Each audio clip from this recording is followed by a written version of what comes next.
Hi, my name's Andrew Keppel. I live in Glen Ellen, Illinois, and behind me is my 1969 Chevrolet Chevelle Malibu.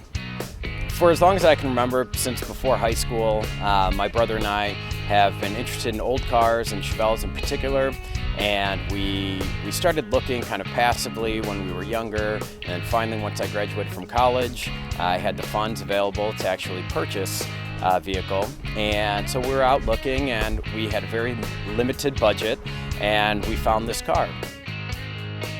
When we purchased the car, it was in good driver condition. It was silver with a kind of a dark blue canvas top, which we weren't a big fan of, but we knew throughout our ownership we would change. So we had it for about 6 years before we started any body work, and we drove it as it was. Once we decided to get into the body work, we were going to do the whole thing. So we stripped it all the way down, we cut out rusted panels and replaced them, welded them back in. We took as you can see, we took the canvas top off. We weren't a big fan of that, so we took that off. The roof of the car was actually in pretty good shape, which was lucky for us.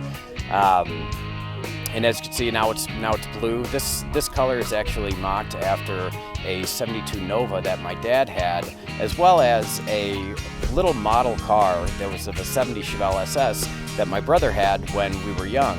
And we always loved the color, and we kind of combined the two and made the color that you see now.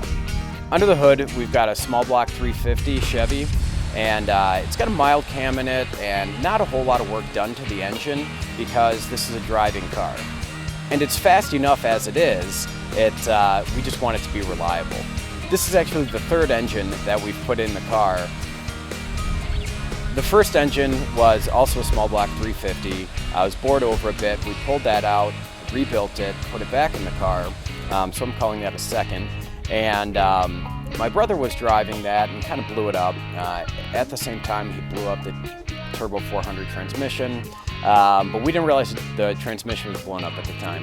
So we put it all back together with this new combination with a separate rebuilt small block Chevy 350. It's now got a 700 R4 transmission, and it's a great driving car.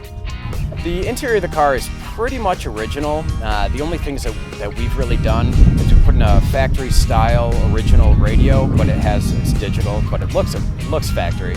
The steering wheel, when we bought the car, was a little black one that we didn't really like, but strangely, steering wheels are very expensive. So we finally just recently got an OEM style new steering wheel. The best part of the project for me is the ability to work on it with my dad and my brother. We had so much fun just making all the decisions and doing some of the work ourselves. Some of it we had others do. And then now that it's pretty much a finished project, we've got a little tweaking here and there that we can still do, but it's just driving it and all of us getting out and going places together in it. And even just when we're at a place, it's sitting in the driveway and we just get to hang out and stand around it, and it's kind of stupid, but that's what we like to do.